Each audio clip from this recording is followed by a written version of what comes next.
back to the Sideline Live podcast. You can follow us over on Twitter and Instagram at the Sideline Live. We'd love to hear from you. On episode 95, I'm delighted to be joined by Irish underage international and recent NCAA graduate Matt Treacy. In this episode, Matt gives an honest insight into what it's like to go to America on a basketball scholarship, the ups and downs of the journey, the recruiting process, junior college, and so much more. I hope you enjoy. Hi Matt, thanks a million for joining me on the podcast. Oh boy, good to be here. Before we get into everything, would you mind giving a quick minute intro to listeners who might not know who you are? Of course. My name is Matt Treacy. I'm 23 years old from Dublin. I've just come back from the United States, just graduated after playing over there for the last 5 years. And I'm just home in Ireland, so that's my gig. Very good. Who or what got you involved in basketball? I actually started quite from a coincidence. I've been playing since I was 5 years old, but I don't come from a basketball family. No one else in my family ever really played. I started with Tolka, just a local club. They had like a little academy running for the kids, and it was really just something for me to do. Like I played a bit of everything. I played football, hurling a lot, so it was just kind of another thing for me to do when I was a kid growing up, and fell in love with it from there. Brilliant. I know you're a Nafina man. Did you cross paths with Owen Merchant at all? Owen Merchant's my neighbour. Actually, he lives across the road. I'd be good friends with his brother. So yeah, no, I would have crossed paths with him. But he's a Tolka man too. Don't forget he is. That. There's a great picture of him as well in Belvedere after winning the All Ireland. Yeah. No, Nafina is my upbringing, definitely. Yeah. Very good. What separated basketball for you from the likes of GAA and other sports? What was the kind of pull there? Why did you enjoy it so much? I was kind of lucky growing up that our team was good. Like we had a lot of success. Like we were always kind of top of the league kind of team. Like we had good runs in the All Irelands when we were growing up and things like that. So obviously having such a successful team kind of kept me involved, and we had that investment from everyone else on the team. And then when it came to making a decision, like I was just kind of better at basketball. Like I wasn't as good as at the football and the hurling, so it just kind of made sense for me to keep going that way. But even in saying that, like it was probably the sport I enjoyed playing the most growing up, and it kind of just stayed that way all the way through. So it wasn't too tough of a decision when it came to it. Were you always tall growing up, or was it kind of like a late growth spurt that got you so? I think you're 6'6", 6'7" now, is it? Yeah, somewhere in that range. But no, I wasn't always tall. I grew up playing point guard, which kind of surprises people a bit, like because I don't veer that way too much anymore. But like couldn't shoot the ball. I could only dribble with one hand. I was maybe 5'9", 5'10", 5'11". So I was very much like a point guard. But I had a growth spurt when I was, I think, second year, third year, somewhere around there. I jumped up like 4 or 5 inches in one summer. So that was obviously a big gap, like coming back as to the next season. I was a completely different player essentially, and trying to get used to my body again. Obviously growing that much, but that obviously helps a lot, like in terms of basketball and the position I try to play. So yeah, exactly. I think I read online they scored 68 points in a skills game or something. Yeah, I was playing. We were playing in. My first school was Rossmini, which is obviously local enough to Drumcondra, and we were playing in like the school's third division, so we weren't flooded with basketball players in any of the games. So I had some fairly high scoring games, but then I moved to Aiden's then for fifth year, where we won 2 All Irelands, and that was obviously a much better standard of basketball playing, like pretty much all basketball teams all the way through. So, but we had a really talented team on those Aiden's team, but I mean those Rossmini days were fairly crazy at the same time. Yeah, I'd say so. I think you mentioned before about you weren't picked for the under-16 Irish team. How big of a motivator was that for you at the time? Yeah, that was. I think it was under 15s. It would have been the trials and stuff, and I mean, it just like I wasn't ready for it. Like it wasn't really a situation where it was like, oh, like I should have been picked. Why wasn't I picked? Like it was like, okay, like these guys are quite a bit better than I am. So it's kind of like that was. I don't want to call it like a wake up call, but I mean, it was like, okay, if I really want to play at a high level, like I need to make serious strides in my game and put in a lot more work. So it was definitely a motivating factor to be, spending more time in the gym, working on my game. And it's really just from a competitive standpoint that it's like, right, like I see the guys who are on this team now, when I'm playing them, I need to be, you know what I mean, trying to hold my own at the very least. Totally. It's interesting that you took that approach. I suppose some people might get discouraged at that point where they say, geez, I'm not going to make this, and might give up. Whereas you actually took it the opposite way. Why do you think you found, not the wake up call, but that kind of realization of, look, I really have to improve here, rather than just say, look, this might not be for me? Yeah, I mean, I'm fairly stubborn, like as a person. Like I'm very competitive, like whether it's like walking into the house with my brother, I want to get in first, like front of the car with my brother, I want to get in first, like just little stupid things. Like I've kind of always been that way. So when it came to basketball and kind of the magnitude, I guess, of playing for your country and things like that, like it was definitely a motivating factor to improve and just my willingness and wanting this to be, I mean, as good as I can be or whatever it is I'm doing, whether it's basketball, school, or just something stupid that I'm doing. You know what I mean? Like that stubbornness kind of sticks with me to want to be as good as I can be. Okay, brilliant. There was a great video on YouTube. I think it was a school journalism project, and you spoke about kind of your routine. I think even going into the gym at 10:30 at night, shooting till 12. What was your routine like, maybe in secondary school? Just kind of give a bit of an insight of the, like as Drew Hannon says, the unseen hours that go into kind of the preparation for you going abroad. Yeah, I mean, I was very lucky to have access to gyms. I know that's a problem for a lot of guys when they're kind of trying to make those steps. So, I mean, my school was very supportive. My club was very supportive. So I had access to different gyms. And then it's coming in late at night. I mean, like as everyone knows, like those school gyms are taking with trainings until 10 p.m. pretty consistently every night. So it was kind of I go shoot at 10:30 at night or I don't shoot at all kind of situation. And from there, it was an easy decision. Like I can't just be trying to skive by and not getting in, whether it's before school. Used to like do some ability work during lunch, like straight after school, be training and getting back in at night, whatever it was. It's just trying to find those extra hours to separate myself from the guys essentially who weren't doing that. You know what I mean? So that was kind of always in the back of my mind that if I can put in these extra hours that no one else is putting in, and I'll just continue to separate myself as much as I can. The takeovers are great in the page, and you see the interest of the younger kids around the teenage age who want to go abroad and want to pursue basketball. Not even maybe go abroad, just pursue it to make Irish teams. What's the best way for those kids to put themselves in the best position to explore these opportunities, potentially going abroad, like getting scholarships to Irish universities, which is brilliant as well? What should they do around that, 16, 17 age, even 15, to kind of put themselves in the best position possible? Yeah, I mean, it's definitely just trying to stay focused and making sure that you're kind of covering all areas. I mean, for me, when I was kind of trying to make that jump to the States, I was very much athletic based. Like I wanted the basketball scholarship, I wanted all this, but it's easy to lose sight of how valuable the academics are along the way. You know what I mean? Especially like when I was going over, I'd taken my SAT. I had no idea what my GPA was, and kind of those kind of transitions can be quite difficult for an Irish kid because we don't really have the information.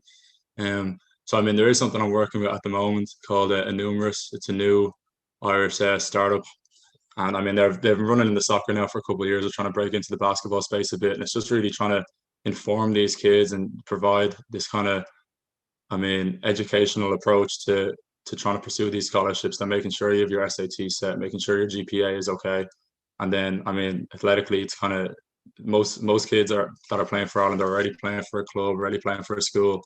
They have their Irish team training. Like I don't think that they need 4, 5, 6 more hours of training. Where the focus really needs to be is making sure that you're academically set to approach whatever you want to approach, whether that is a scholarship here in Ireland or it's a scholarship in the States. Just making sure that you're not just focused in on the athletic side of things and have also the academic side of things taken care of. Yeah, absolutely. Killian Gribben, I think, is going on to Siena College, and he's actually on an academic scholarship with a preferred walk-on for the basketball team, when eventually we'll go on to hopefully an athletic scholarship. But it just shows that, sometimes you can go over based on your academics and, still obviously play at a high level, whether it's at maybe a prep or college level where it's Division 1, 2, 3, NAIA, JUCO, anything. Yeah, I mean, for me, like I was quite a good student when I was growing up, but I mean, I just didn't know that avenue was even available to me. I was athletic scholarship all the way through, which I mean, I'm very grateful for. But I mean, even if I'd known at some stage that if I'd kind of taken care of my SAT a little better, my GPA a little better, that those options are available. I mean, the kind of thing that people kind of forget is like coaches don't have unlimited money over there. I mean, there's obviously quite a lot of money and scholarships do go around, but if you can earn 10 grand in academic money and you can go to a coach and be like, listen, like I've already got this taken care of. You don't need to be giving me 30, 40 grand for this scholarship. It's a whole different scenario, and it kind of does allow you to separate yourself a little more from the everyday student athlete. Okay, that's interesting. I didn't even know that was a thing, and I don't think many people do. So you can offset some of your scholarship with academics, so you can limit what they have to give you then. Essentially, I mean, it's a great opportunity, you know what I mean? Especially if you are a good student, that it's, most players don't even try to look into it, you know what I mean? And it's just from again, an informational standpoint, like I had absolutely no idea that it would have been or could have been an option for me. So just kind of trying to relay that information now that it could provide an opportunity to a kid who's like, okay, will I go? Will I not go? Well, it's like, okay, like here's another stepping stone that can really help bridge that gap. Brilliant. I know you obviously won two All-Ireland titles with St Ains in a row, but I want to speak about a little bit. You spent a year with Swords Thunder. At the time, even looking back in that team, it was quite a talented squad. I just want to mention as well, learning from Isaac Westbrook, so learning from those players. How big was that for you in your development? Yeah, it was great. So I was still playing with Tolka that year. That was kind of a nice little situation. So I was playing for the under 18, under 20, and D1 men's in Tolka.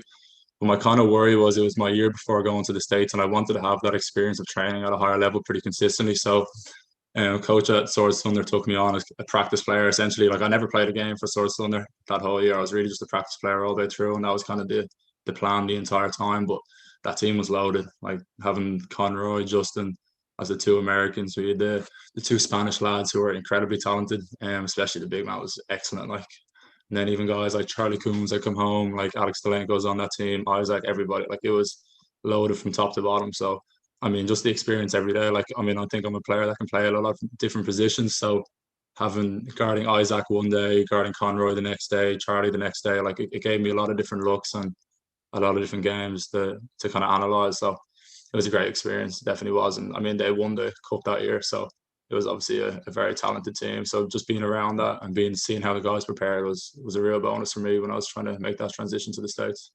You knew going into that season that you were heading over, was it? I mean, I hadn't signed anywhere yet, but that was the plan. I mean, I was kind of in sixth year. I'd kind of done my homework and heading over to the States. I was in contact with some schools and some prep schools already. So it was kind of definitely in my mind that that's what I wanted to do. So I felt like that was going to be a good opportunity to just prepare myself even further. And how do you go about contacting schools? I presume a lot of that might be through Irish teams going abroad and having highlights from European Championships and references from Irish coaches. And for me, it was really tough. I mean, that was kind of one of the toughest things that I kind of had to learn and come to terms with when I was trying to get to the States. Like, there was no real avenue for an Irish player to just be like, hey, can you help me with this? And obviously, there's guys already over there, like John and Jordan are already over there at that point. So I'd kind of had conversations with them just here and there, trying to gain bits of information. But for the most part, my mom sat at the side of the gym with a camera and I cut my own highlight tapes. And I put emails together myself. I went onto staff directories on NCAA websites, copy and pasted email addresses, and just send it to everybody. Because I mean, like at that point, like I had no knowledge of levels. I didn't know what level I was at. I mean, it's hard for an Irish player to be like, okay, I want to play D1, I want to play D2, D3, JUCO, whatever it may be. So I was just like, let me leave no boxes unticked. Like I knew that's what I wanted to do, and I was very willing to put in the time to email these coaches. So I just sent it to everybody I could, and then from there it was kind of being able to decipher between, okay, like I've got a good response from this level. I think I have an opportunity to play at this level, and just the different avenues that kind of opened up for me that way. But I took the prep route, which I thought was a good option for me at the time, just because I had no knowledge of my academic standing in the US. And I mean, I had the European Championships experience, but I'd never got the chance to go over and play AAU like a lot of the guys do now. So I was really wanting to get in front of as many coaches I could have as I could, really. And that was the route that I went for. For anyone listening that is kind of looking down that road of contacting coaches, how do you, it might be a silly question to some, but I don't think there might be enough information on, is how do you actually structure the email and what do you put in the email to a coach in America or a coach that is abroad that you want to play for? What do you look to, and what do you, from your experience now, what do they look for in an email or in kind of a player profile and a highlight reel? For sure. I mean, I think it's kind of changing a lot. And I mean, if I could go back, I doubt I'd do it the exact same way. You know what I mean? I was kind of learning by making my own mistakes, you know what I mean? And even coaches here and there, but like, listen, you've done a great job putting this together, but like change this. Um, I'd say try to get your academics in there. I mean, that's a lot of the schools that were recruiting me. Like I had some Ivy League, some Patriot League interest at the time. And I just like, it's laying out that like the first thing that they see is, okay, he's eligible, like he's able to come to our school. And a lot of people don't know about like the NCAA clearinghouse. It kind of ensures your eligibility and tells you what your standing is. So a lot of guys obviously might be ineligible and don't even know it. So that's a great way to kind of confirm that.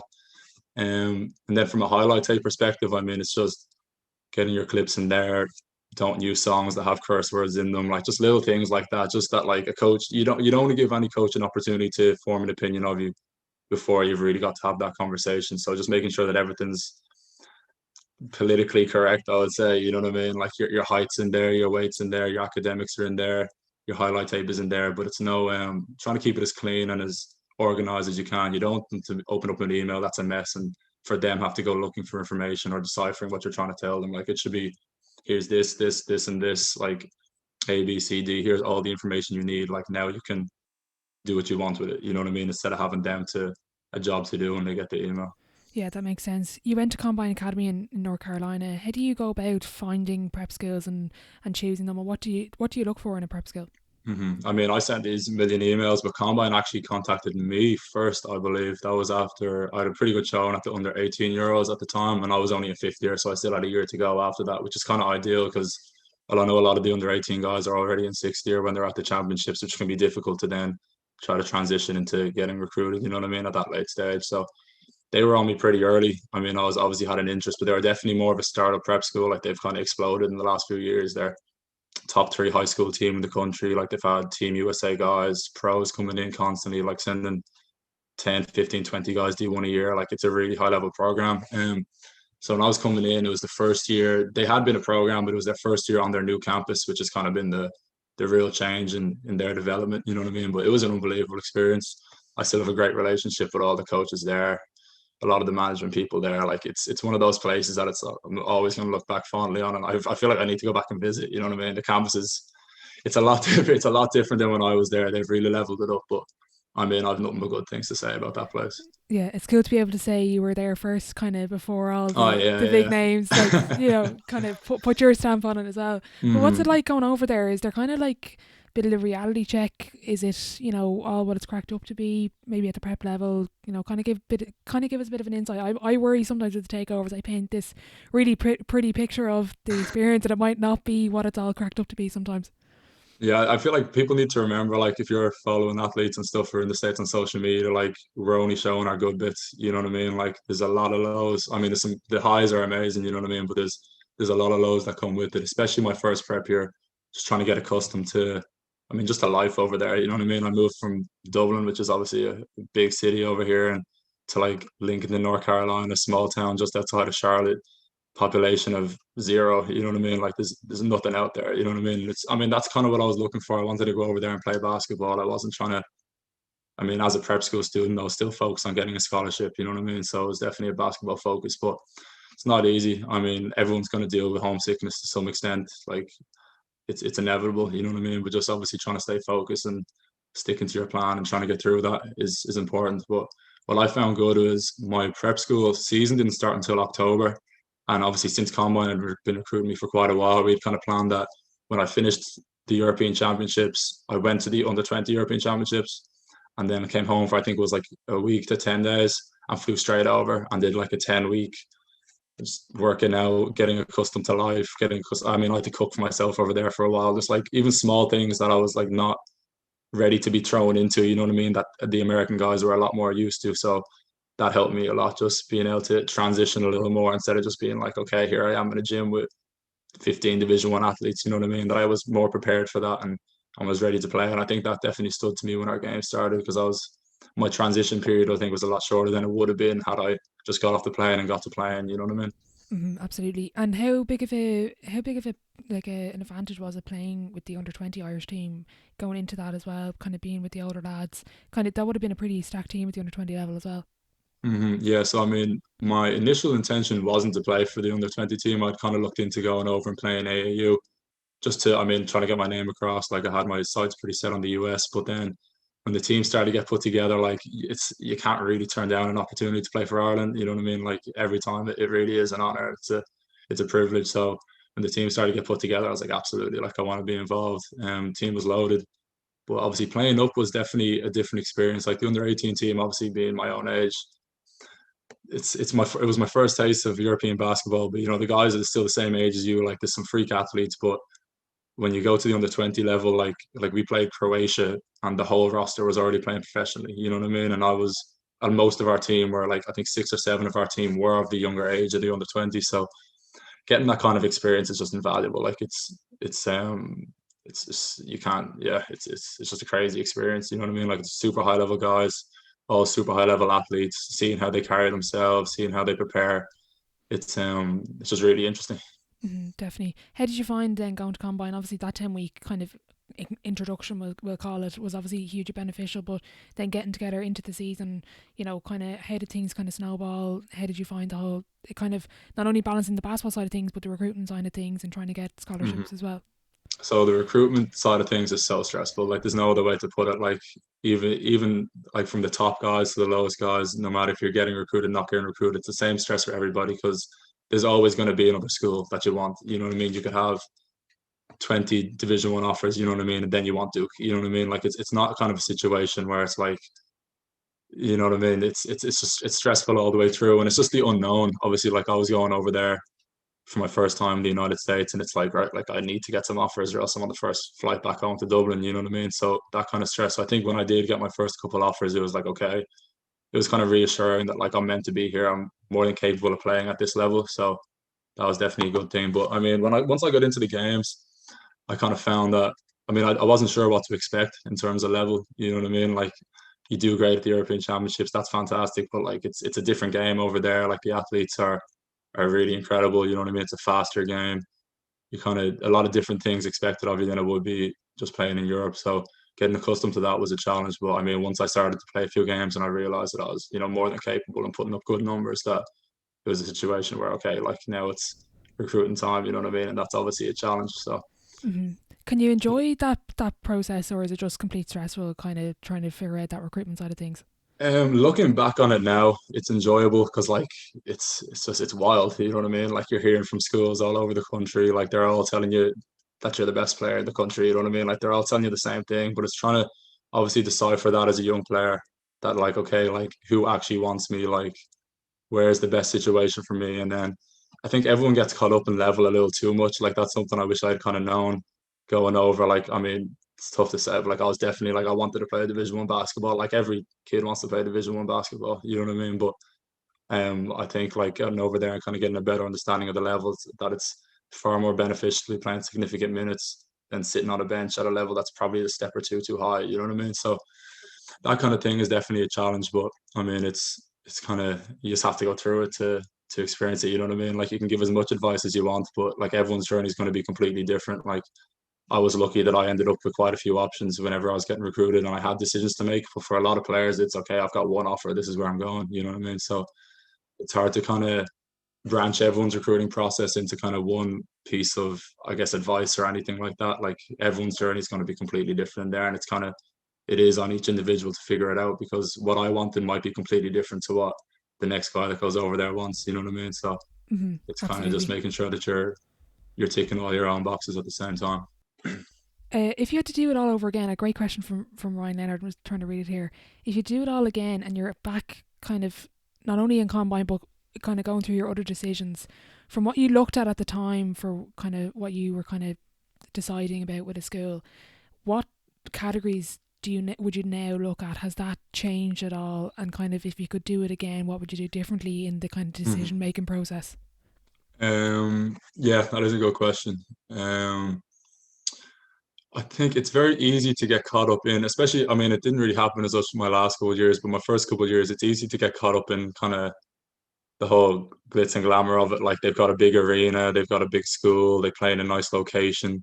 The coach is telling me everything I want to hear. Whereas like there was a couple of coaches when I was getting recruited that, you know what I mean, really put the time in. Like when I was leaving my freshman year, I'd coaches drive like 7 hours to come have lunch with me. You know what I mean? Like things like that that I kind of was like, okay, great, but like how big is your gym? You know what I mean? Which is a real like it sounds so arrogant, but like it's a real thing when you're over there. You know what I mean? That it's very easy to get caught up in. So I think just trying to put more value on the relationship that you have with the coach rather than everything else. You know what I mean? Because at the end of the day, like when basketball's going well, when basketball going isn't going well, like you want to be able to talk to your coach. You want to be able to go to him with on court problems, off the court problems, and have these conversations. Whereas if you don't have a great relationship with your coach, you can't talk to him about on court. You can't talk to him about off the court, and it can just lead you to just not enjoying your experience as much. You know what I mean? So I think the relationship with the coach and staff is one that I'd kind of put a premium on. And if I was to go and do it again, that would kind of be my number one thing through all my recruitment processes. Like,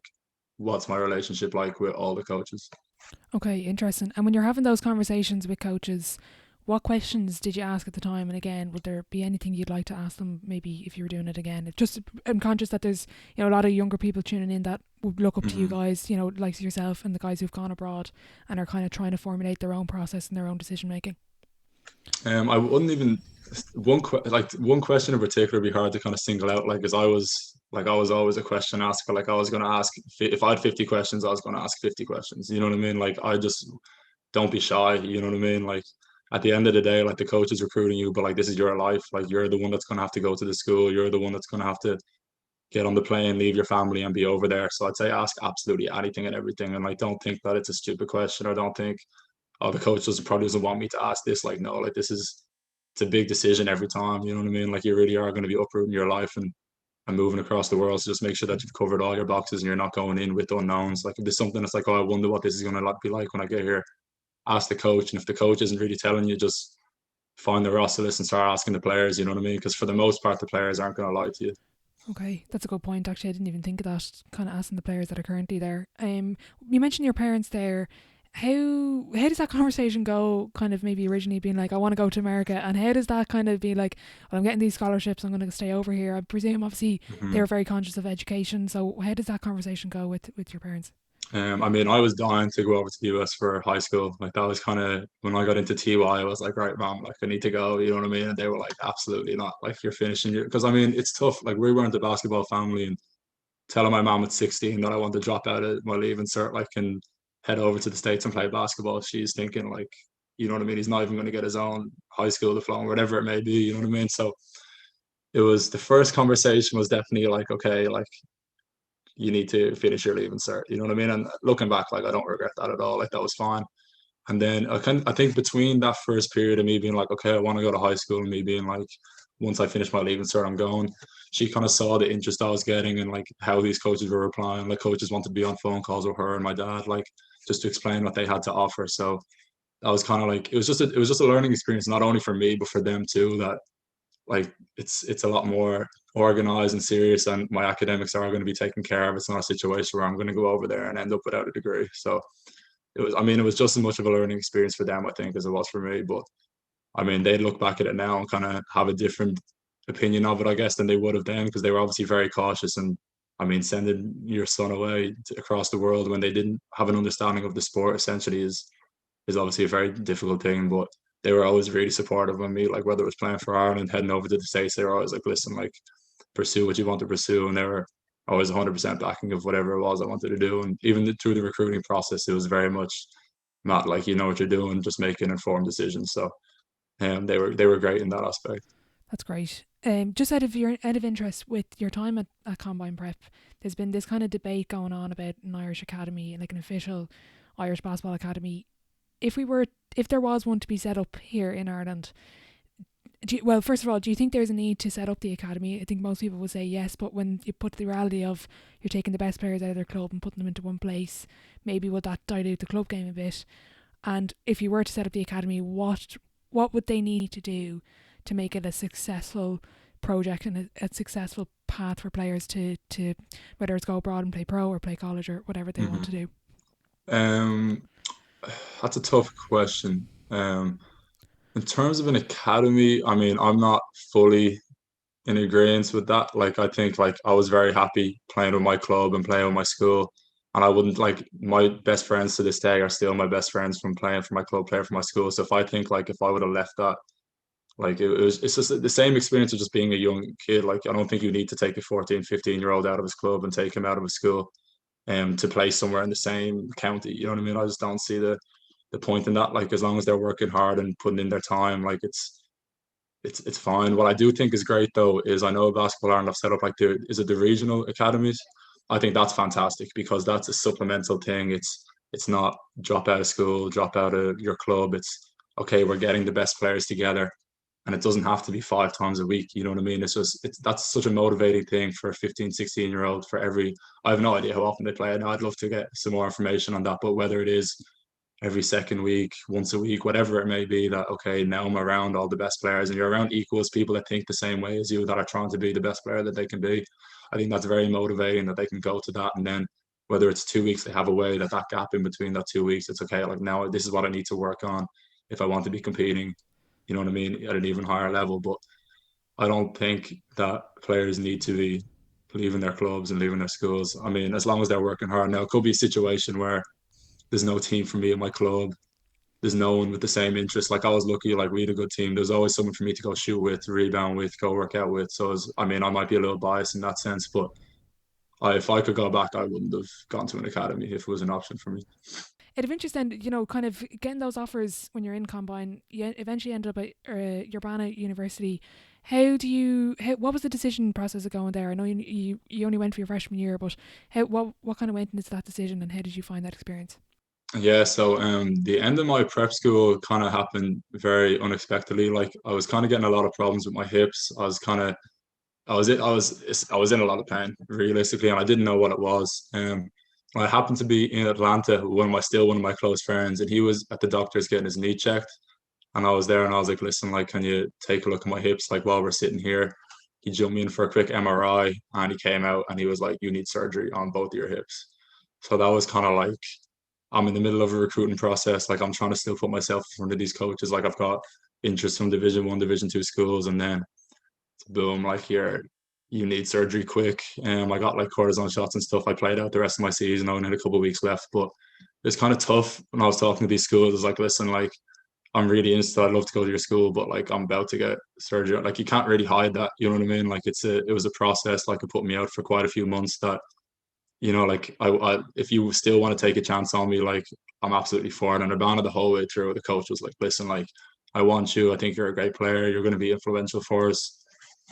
Just get healthy. And I think that kind of really stood with me a little bit, that it was like, right, like he's not thinking further down the line. He's not like, right, we can get him in, bench him, and he'll be fine in a couple of years. It was like, no, like he wanted me to play right away. So that was obviously a motivating thing for me when I was going through my recovery and stuff with that he wanted me there. And I mean, I started the first game on opening night, you know what I mean? Like, I mean, I feel like I came into that a little bit with something to prove, you know what I mean? Because I had a lot of coaches that were interested in me. And then once they found out that I was hurt, it was like, right, he's damaged goods. We don't need to deal with it, you know what I mean? So I was definitely very motivated going into that year to prove a lot of people wrong. But I mean, I wouldn't change that decision. I wouldn't have wanted to go anywhere else. Looking back on it, like I'm very like even the places that I wasn't as happy. Like I mean, it's my journey. It is what it is. You know what I mean? So I mean, I had a great year. I've like still close with all my teammates from there. Like, and since the school has actually closed down, which is kind of crazy. Like I know I've had a couple of texts being like, I know you went here, like why is it not a school anymore? But like it completely shut down. Finances went out the window, I guess. I don't know the ins and outs of that either, but it kind of left a lot of people looking for a new school, which is very interesting. But I mean, my coach was let go at the end of the year. I had pretty good numbers, you know what I mean? So it just kind of made sense for me to transition into something else. I mean, because people kind of forget that like your coach leaves, like it's a whole new setup. Like, yeah, I know it's the same school, but like it's a completely different program. Like the coach is what makes the program. So when I heard there was a new coach coming in, I kind of had some questions, and I decided it was best for me to try to pursue something else. Yeah, that's actually something Anna McGuire would have spoke about a lot. I know you're close to her, and it's like when Hmm. after her freshman year, there was a new coach and staff in, and it's completely different. Like what they didn't recruit you, they might want their own players. They might. It's a business, like at the end of the day, and even with your hip, you even realize that this is a business. At the end of the day, they might have been 3 weeks ago telling me I'm the best player around, and they want me, and they're promising Hmm. the sun, moon, and the stars. But then when you say, "Oh, I have to go for hip surgery," it's okay. See you later. And it's tough because like obviously like as a player you're like, okay, why is the coach treating me like this? But you kind of have to remember like this is the coach's full-time job. Like if this coach is losing games, he's not going to have a job next year, and how is he feeding his kid? You know what I mean? Like it's ruthless, but it's I mean it's not always fair, but it makes sense at least. You know what I mean? Like they have to have that kind of cutthroat mentality, because if they're not winning games and they're not doing what's supposed to do, like there's a lot of money on the line. Like coaching in the United States is serious money, so they can't afford to just be making sure everyone's happy. It's making sure we get the results that are needed. Exactly. You ended up at New Mexico Junior College after Urbana University. Was the plan to go to junior college at the time and kind of get more recruitment and get more offers from potentially higher schools? Yeah, I mean, this is kind of where I'd had a good year at D2, obviously going, sorry, going into Urbana. I was obviously like chipping my shoulder. I felt like I needed to prove my worth again. I think when I had that good year, my recruiting process was great. Like a great amount of offers, like maybe 15, 20 Division two options, and kind of the same with JUCO. I had a lot of Division one schools looking at me, but at the time, you couldn't transfer Division two to Division one without redshirting a year. And I was very conscious that I'd kind of already done a prep year. I was like a 20-year-old freshman, maybe, you know what I mean? So I didn't feel like I had time to burn, you know what I mean? Like I'm 23 now and I'm just graduated. I didn't want to push that on another year. So I decided to go the JUCO option, kind of just prolong my recruitment essentially. Like I really liked a lot of the Division two schools that I was getting recruited by and the Division one schools I was getting recruited by. So I was definitely still open to both levels. It was just let me put myself in front of more coaches for a year, and I kind of prolonged that. And I mean, JUCO is a crazy, crazy experience. Like, I mean, and it's something I really value at the same time. Like, it's like nothing else. Okay, because that's something I spoke with Sean Flood about. It's kind of like, what's it like going from a D2 school to JUCO? Although I really was impressed with the setup in New Mexico, because I saw your Sports Chronicle takeover, and I was actually really impressed with kind of the setup and the players that they had. Yeah, I mean, we were kind of lucky that, I mean, when people think JUCO, a lot of people think like no money in the school essentially. Like I was very lucky that like we had a really good athletic budget, like a really good program. I mean, New Mexico is a very small town, but our boosters were great. Like, I mean, there's a lot of oil money type of stuff down there. You know what I Okay, mean? right. So our boosters were good. You know what I mean? We were taken care of. Like whether it was our facilities were excellent. Like our team budget was good. We ate well. You know what I mean? We Nike sponsorship. Like from that kind of standpoint, like it was great. But it's still JUCO. You know what I mean? Like it's definitely like a grind type of mode. Like everyone's in there. Like it's out of 4 year school. You know what I mean? Guys are there to get their degree and they're there. You know what I mean? JUCO, no one's at JUCO because they want to be at JUCO. I mean, from that kind of standpoint, like the intent is obviously to move to the next level. But it's a great experience because it's everyone's on the exact same page. Like you've got a roster of 12 to 15 guys who are all looking to play at the next level. So from a competitive standpoint, like it's excellent. And then standard wise, like we were loaded. Like we had three guys with like 15 plus Division one offers, like guys playing for national teams in Nigeria, like really, really high level guys, like really high level guys. So we were kind of top 25 ranked most of the way through. And we went to the regionals and lost to what was essentially, I thought was a top three school in the country at the time. But obviously, COVID kind of shut down the national tournament that year, which is a bit of a pity. But I mean, we had a great team, a lot of talented guys in that team. Yeah, absolutely. They had a great question in from Hilary Nets. He said, "What's the one thing people don't realize about the grind, or when you're trying to make it?" Um, it's not like people kind of think that it's going to be like this linear upward kind of trajectory for you. Like it's not. You kind of just have to stick with it. And like I kind of mentioned, like the highs and the lows. Like some days you're going to go into the gym, you're going to spend an hour in there, and you're going to shoot horribly, and you're going to be like, I've been shooting for the last month. Like, why is this? You know, like why can't I just be making everything you know what I mean? And even it's same when you're in the gym, you're lifting. Your lifts are going great. You'll hit a wall, and hitting that wall is inevitable. But it's just having the mental strength to kind of just be consistent through that and continue to work is kind of was good for me. That I was kind of very willing to just kind of push through those moments. But they are going to come. They'll come for every player. Like shooting slumps are inevitable, but just having the mental strength to try push through those is definitely a big thing. You committed to Bryant University. I know you didn't end up going there. What was that kind of process like, and what kind of happened there with that situation? Yeah, that was pretty crazy. So that going into JUCO, I got my first taste of senior men's basketball with Ireland. And we went to Slovakia and we played Luxembourg at home. And my stats are very good. My film was very good. So I kind of generated quite a lot of interest from that before I kind of even stepped foot on the floor in JUCO. My JUCO did a good job of kind of promoting that I'd had a good summer. So I had quite a lot of interest, a lot of schools reaching out to me. And they were my first offer in JUCO. So I mean, I wasn't really in a rush essentially to make a decision, but they were very keen to get me out there on a visit. So I visited there, I want to say November type of time, might have been October, November. Like I hadn't played a game for my JUCO when I went out there and took a visit. Like we had preseason jamborees and stuff. Like so we played like scrimmage games, which coaches are in front of, but in terms of like an official like conference game, I hadn't played a game yet. So I went out and I visited. I really enjoyed it and it was a good process. But I essentially left the campus, got a text from the coach, and he was like, "Listen, we want you. You have 48 hours to make a decision, or your offer is going to somebody else." So it's cutthroat, you know what I mean? But they had very much sold me on, we're a family, you know, once you commit, you're part of the family, we treat you like a son, everyone here is brothers, that kind of thing. And I mean, I committed. I was happy. That's where I wanted to be. I thought the style of play suited me. They were a great academic school, which suited me. And I just liked the location. Like they're just outside of Boston and Royal Island. Like it was a nice situation. But they that whole family thing didn't really fall through the whole way through the recruitment process after that. I mean, I was playing behind a guy who ended up committing to BYU. So I was coming off the bench at my JUCO. So they weren't really happy about that. They were kind of like, why aren't you starting? Why aren't you putting up? I mean, because I had great numbers with the Irish team. They were like expecting me, I guess, to put up those same numbers. And I was like, listen, like, I thought I was playing well, fighting for minutes. I mean, just trying to help my team win. But and my coach was kind of the whole time telling them, like, listen, like, he's more than capable to play at your level.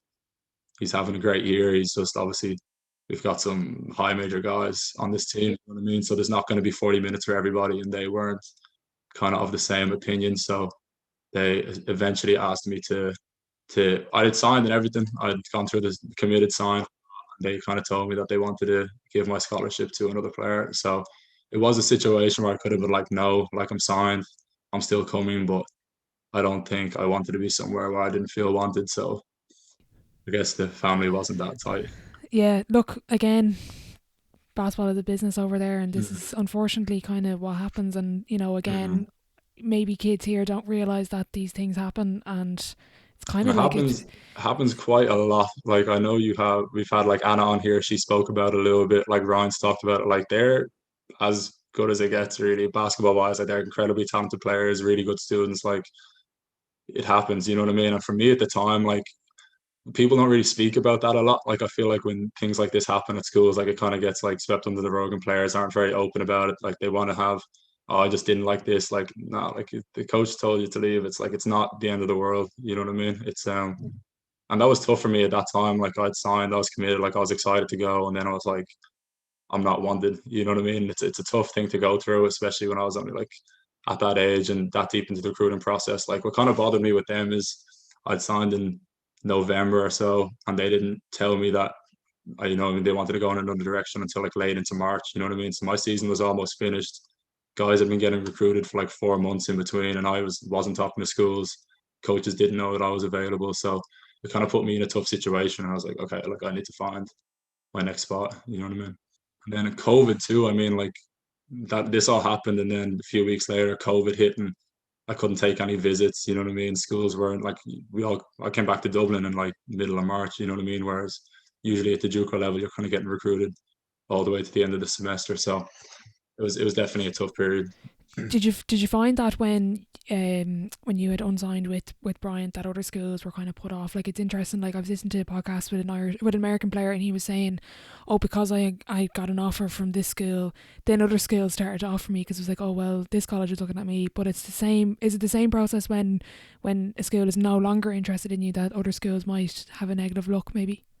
Not really. I feel like it kind of depends why it happened. You know what I mean? And I was very open the whole time. But like, this is why it happened. Like, this is exactly what happened. And when other coaches hear that, they were kind of like, okay, like they put you in a very tough situation. You know what I mean? But I mean, I still kind of was very confident in my ability, how good of a player that I was. That when I was speaking to these schools, I was like, listen, like I'm still very much capable of coming in and helping you guys win. So it was fine. I mean, and even after that, like I still ended up with I double figured Division 2 offers. You know what I mean? So I definitely still had a decision to make. So I was very lucky in that aspect that it wasn't a situation where I decommitted and I was like, okay, I have nowhere to go. That I still had schools that were interested in me and wanted me to be there. How did that shape your next decision with your next school? I mean, that was really tough because I mean I couldn't. It was COVID. You know what I mean? I couldn't get on campus. It was a tough situation.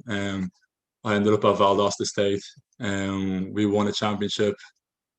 Wasn't a good experience. Like I don't. I mean, it was a tough year. COVID was going on and stuff, but I just wasn't really happy there for the most part. Like of our 12 guys on our roster that year, 7 left at the end of the year, and like we won the championships. That's pretty unheard of. Guys just didn't really want to be there. Didn't want to play for our head coach. I can say that I'm out of the NCAA. I can say that openly now. But guys didn't want to play for our head coach. You know what I mean? And I mean, even then, like this year, it's kind of been what it looks like over there. It's been the same again. Guys wanting to leave and stuff. So I don't know. It wasn't my best experience, but it's kind of crazy to say that, and we won a championship ring. Like, my friends on that team are great. Like, I love the guys who were on the team with me, but we were playing for each other.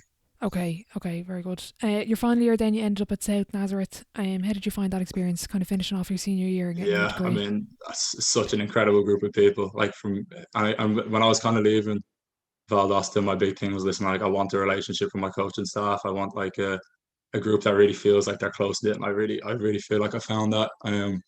Like, I love the coaches there. I talk to the coaches there all the time still. I hope that I will continue to talk to the coaches there. And then the players there, it's just like one big group. Like, obviously when you get 15 guys aged between like 18 and 24, it's very easy to have these like different niches within the team, you know what I mean? But I feel like with that team, it was very common to see any combination of players together doing absolutely anything. Like, it was a really close knit group, and I'm kind of excited to watch them now next year. Like, I think they're my pick to win the region. You know what I mean?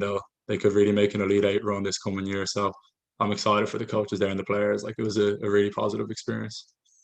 So you went to a prep school, 3 universities, and a junior college.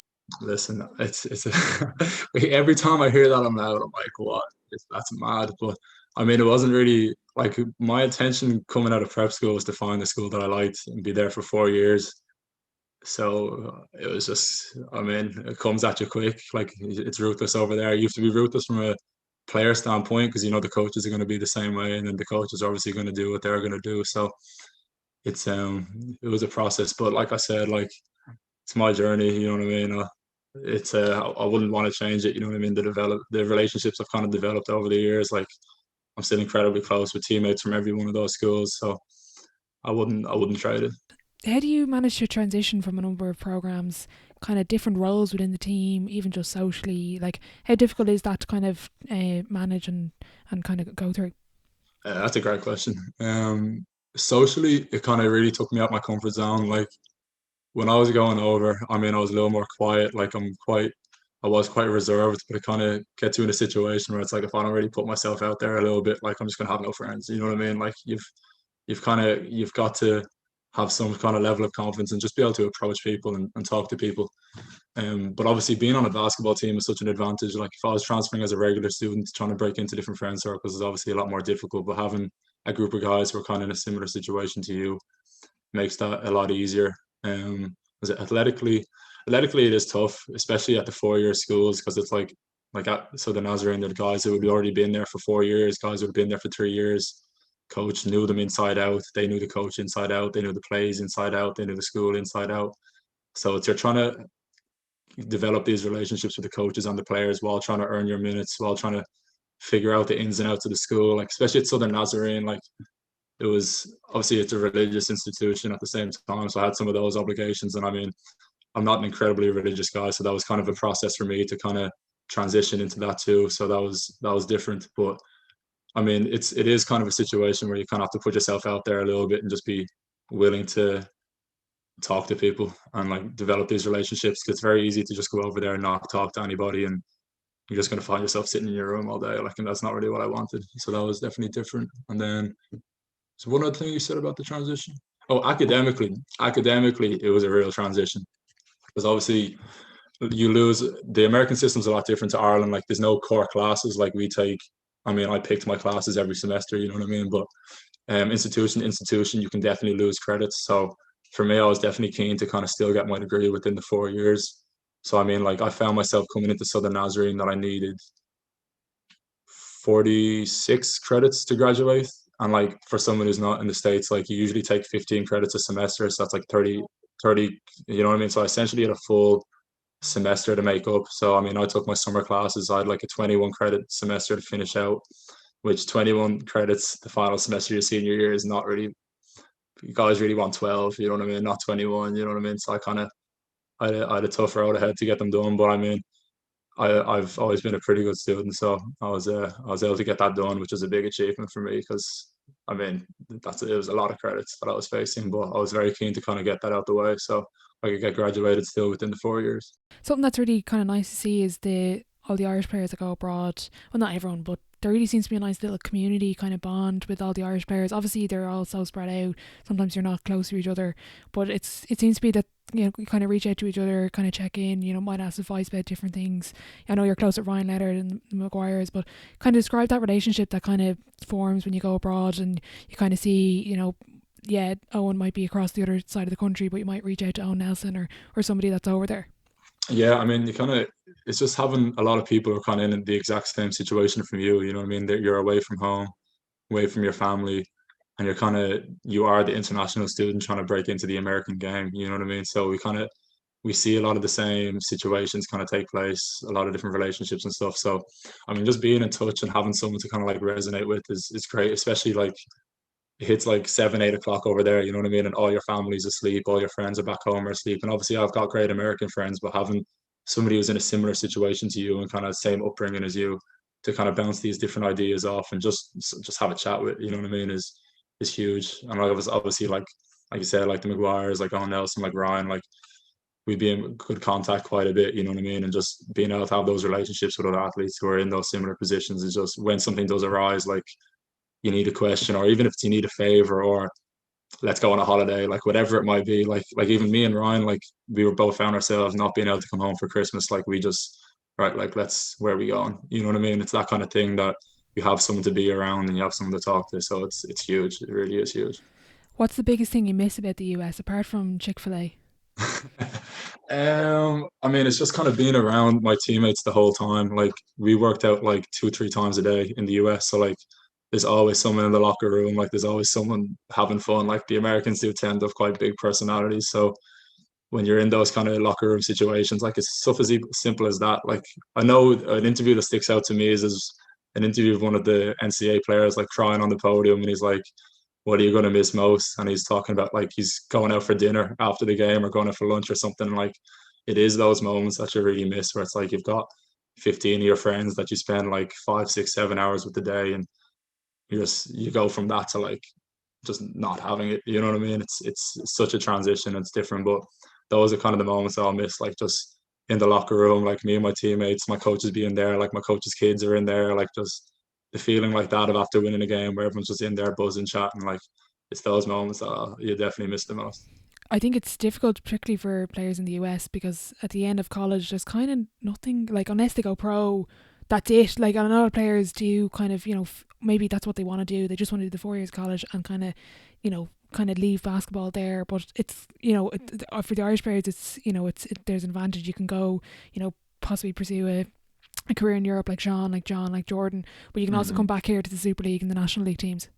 Yeah, I mean that's it's so tough because when you see some of the guys like who I've played with over the years and they graduate and they just stop playing, it's like you'd be a top 30, 40 player in the Super League right now. You know what I mean? Like no questions asked, you know what I mean? And like you're just not going to play basketball competitively ever again. It's kind of like it is crazy. It is really crazy, but it's just the nature of the game. You know what I mean? Like that's why I feel like a lot of the Americans do try to find that European passport. You know what I mean? Find a long lost granny somewhere along the lines to get to that EU passport. Because it's a real advantage for them. Like it's tough.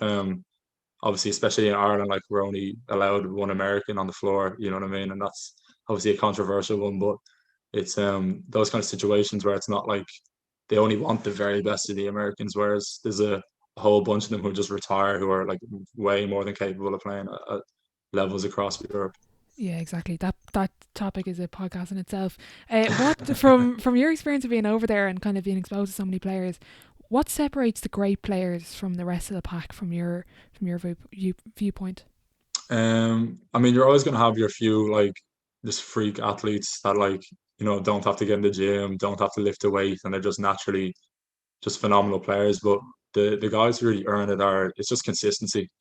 Like you'd see the same guys in the gym at the same time every day, getting whether it's 500 shots up on the gun, going to get the extra lift in, doing the extra mobility work, the extra stretching, the time in the training room. Like there's no secret at the end of the day. Like it really is just being able to wake up every day and do it. And it's great because everyone's going to be motivated when they get on campus. You know what I mean? The first 3, 4 weeks before the season starts, like everyone's in the gym every day and doing all that. But like who's still in there in January, who's in there in February, who's getting the extra shots up, who's spending the time in the training room. And it gets different. Obviously, you get like 4 months into a season, like your body is all over the place, but it's having the discipline to get there 30 minutes early and get heat on the knees or get a massage or whatever treatment you might need to get ready to practice instead of just rocking in and trying to get it over with. You know what I mean? It's kind of approaching every workout and every practice like I'm here to get better, not just here to get this over with because I'm tired and sore and my body hurts. You know what I mean? For anyone listening, whether it's players or coaches, what do you think is the most underrated skill in the game at the moment?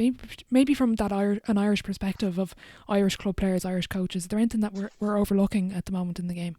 A big thing for us this past year, which I've kind of tried to incorporate into some, like I've been working out obviously with some of the Irish guys back home, is stopping off two, playing off two, and being able to pivot. Like one of our assistant coaches was so good at that this year. Like some of our individual workouts were so elite this year, but it's like being able to stop, right, left pivot, left, right pivot, up and under, reverse pivot, spin. Like it's just if you can get into the paint and get on 2 feet and move in any direction and fake in any direction, like you're so unpredictable. Like if you can go, left pivot, right pivot, shot fake, whatever it may be, just having that tool, especially as a guard in your game, I think is huge and is something that a lot of Irish players, obviously we grew up shooting our layups off 1 foot for the most part, you know what I mean? Like, and most Irish players prefer to go off 1 foot, and I prefer to go off 1 foot, you know what I mean? But it's kind of when I kind of got that insight to those kind of workouts, it's like, right, like if I can start to play off two a little more, it opens up a lot of different avenues. And I think we've seen Jordan kind of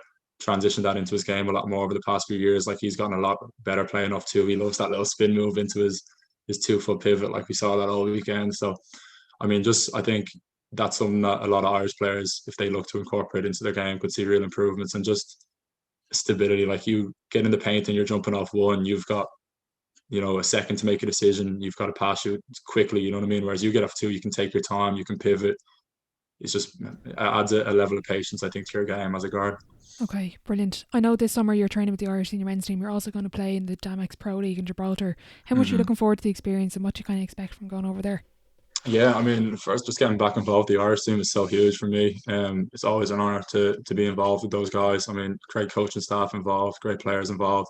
So anytime you get the opportunity to play with those guys and be coached by those guys, it's such a pleasure. You know what I mean? It's just trying to get in there and have an impact. You know what I mean? Like try to help the team win. Obviously, they've had a great experience the last couple of years being in the small countries championships and now into the Euro Cup qualifiers. That I mean, it's just coming in and wanting to help. I mean, like I want to represent Ireland just as much as everyone else in that training session wants to represent Ireland. So just trying to come in and have an impact and help and try win in any way that I can. So just great to be back involved. I'd love to get the green jersey on again. Haven't done so. I got my international debut with the seniors in 2019 before COVID even happened, you know what I mean? So it would be great to get back involved now and get the green jersey on again. And then in terms of heading over to Gibraltar, I mean, that was kind of sprung on me kind of out of nowhere. In fairness, Jordan did a great job kind of putting me in contact with them. But essentially, it seems like it's a summer league. Essentially, it was meant to be a month-long thing. It's going to be a week-long thing. You know what I mean? You get your flight accommodation paid for, and you get a few quid and stuff like that. And then there's a prize money as well. So for me, it's just experience. Like it's going to be a roster of 60 players who all have some sort of professional experience or international basketball experience. I think going over there and just competing against those guys is going to be great. And then, it's my first taste of professional basketball, which is obviously a long-term goal. So I'm just looking forward to that and that experience and seeing how I can compete over there. Out of interest with the Irish senior men's team, you obviously played in 2019 and you're practicing with the team now. How big of an evolution have you seen within the team, whether it's watching the games obviously from last summer, the Eurobasket pre-qualifiers? Have you seen much of a transition within the team and getting in now? What's the difference like between 2019 and 2022? Yeah, I mean, I feel like even just winning the small countries kind of put a notice on it that like, okay, like this is a serious team. Like we're not just here to, you know what I mean, play in these games and like we're trying to win. We're coming into every single game with the expectation that we can win.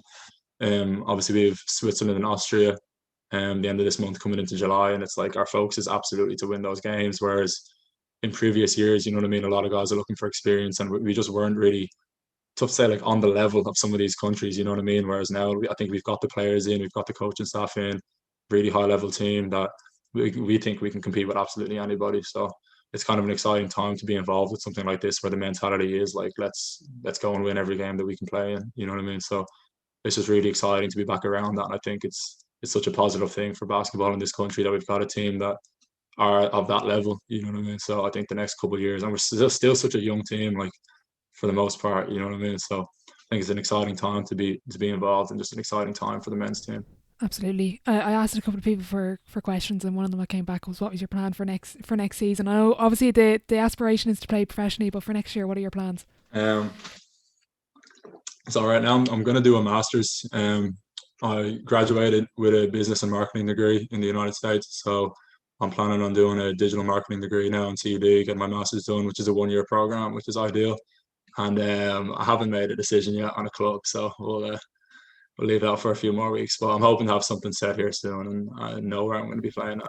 Okay, brilliant. We're going to move on to the sideline 7. It's the same 7 questions at the end of every episode. Question 1: what is your favourite quote? Favorite quote? That's tough. I don't know who said it originally, but I remember Ricky Rubio saying it, and it kind of stood with me a few years ago. It was just like the easiest, never too high, never too low.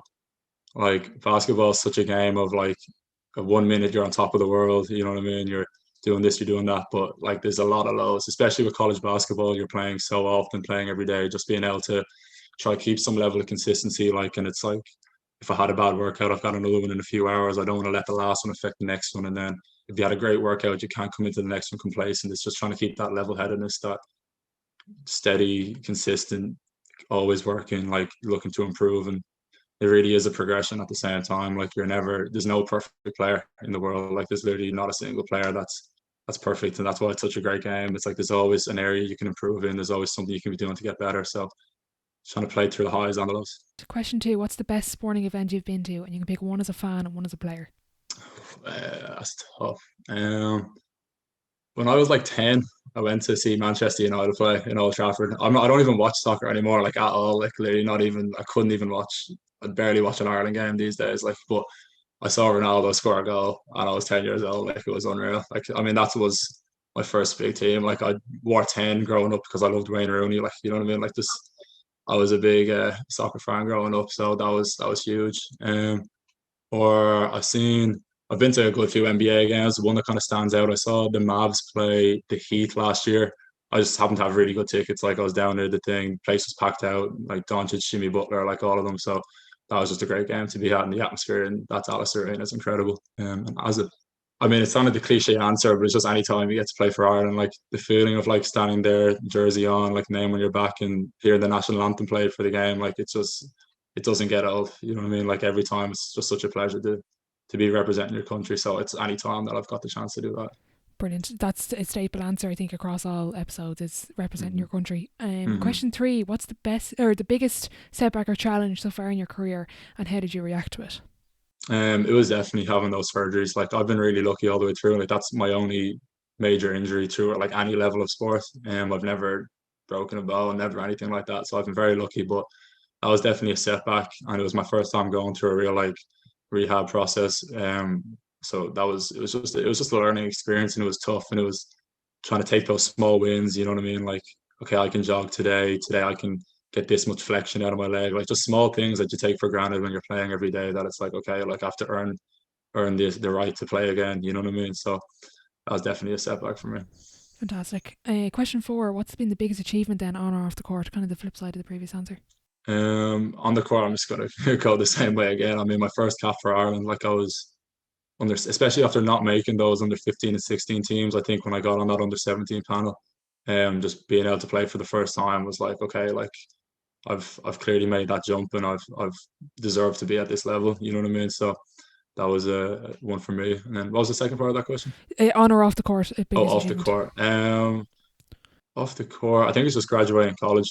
Especially like when the credits I needed to have to finish. Like I graduated with like a 3.49 GPA or something. So someone who had the amount of credits I was facing, you know what I mean? Like it was no easy path. Question 5: what advice would you give your 18-year-old self? I'd say just to relax and enjoy it. You know what I mean? Like it's very easy to get caught up in like what you're doing next. You know what I mean? And especially as an athlete and as a basketball player, like I'm sure most of us experience that. It's like, okay, what's next? What's next? What's next? I've done this. You know what I mean? But sometimes you just need to take a moment and just appreciate where you're at. And I mean, cliche, like, but just live in the moment a little bit. You know what I mean? Like I'm very much here. I'm having fun around great teammates, great friends, and just like appreciate each place that you're at instead of waiting for what's to come. Brilliant. There was a Basketball Ireland interview and you had a really good answer for tips for aspiring basketball players, and I really liked the part where you said have confidence in how hard you work, because I think just kind of building that confidence, obviously from the amount of training and preparation you've put in, is that kind of where your confidence stems from, is kind of that preparation you've put in, the hours and hours in the gym for the years and years you've been training? Yeah, definitely. I mean, if it was a situation where I had a game coming up and I'd spent the last week sitting on the couch, like it's impossible to go into that game as confident as you can be. You know what I mean? So when you put in the work, like you just know you've done what you've needed to do, and it's having that confidence then in your ability. That's like, okay, I'll put the work in, but I'm always capable of playing at whatever level it is I'm playing at. Having that confidence that you belong in any game that you're in, that I think is what you can stem a lot of confidence from that. Question 6, who is your dream dinner guest and why? And you can open up the table to a few people if you want. I could just list NBA players, which is let me get outside of that. I go. I think Mark Cuban would be a good one. I was like a businessman who's kind of transitioned into like the sporting world a bit. Musicians, I'd probably go like J. Cole, Jay-Z, maybe 2 artists I like a lot, and then I don't know, maybe some actors like Morgan Freeman, Matthew McConaughey, like something like that. But I mean, there's the obvious answers like LeBron James, Kevin Durant, like those kind of guys. But I mean, I feel like they're every basketball player's dream dinner guest. Yeah, true. Have you listened to the Old Man and the Three episode with Mark Cuban? I have, yeah. I actually really like JJ Redick's podcast. I think he does a real good job. And then having like a former player's perspective, like obviously the NBA media is so swayed by like these big media outlets, that like having a former player that has a real insight and asks like real questions and like has like can resonate with the answers, you know what I mean, and further those conversations on, I think is really good. So no, I'm a big fan of JJ's podcast. Yeah, it's very good. Final question before I let you go. You've been so generous with your time. If your life was a book, what chapter would this be called? That's such a hard question. I don't know. Like, I feel like coming home from the States and like obviously still having this professional aspirations, I'd probably call it like an interlude, maybe. Um, Obviously, like I think there's a J. Cole song where it's like you can kind of put yourself in these situations and it can go very much two ways. Like I've obviously had my time in the US and I'm back in Ireland. It can very much go up and go down from here. So just trying to stay focused, have the consistency, and continue to work hard, that I can continue to level up from where I'm at. Brilliant. If there's any younger players listening that want to get in touch and ask you further questions about the States or any of your experience, where's the best place to find you? Either Instagram, Twitter, whatever it may be. But like my DMs are absolutely always open to any kid that, or even whether it's go to the States or you have a game next week and you want to work out and get some shots up, like just shoot me a text, let me know. Always happy to help. Brilliant. Matt, thanks a million for coming on the podcast and best of luck moving forward. Absolutely. Thanks for having me. A big thank you to Matt for joining me on the podcast today and for sharing the ups and downs of his journey. I'll be sure to leave all of his social media links in the description box below. If you are enjoying the podcast, I'd really appreciate if you leave a rating and a review over on Apple Podcasts and Spotify, as it does help the show grow. Don't forget to check out our social media at The Sideline Live for more. As always, thank you for listening.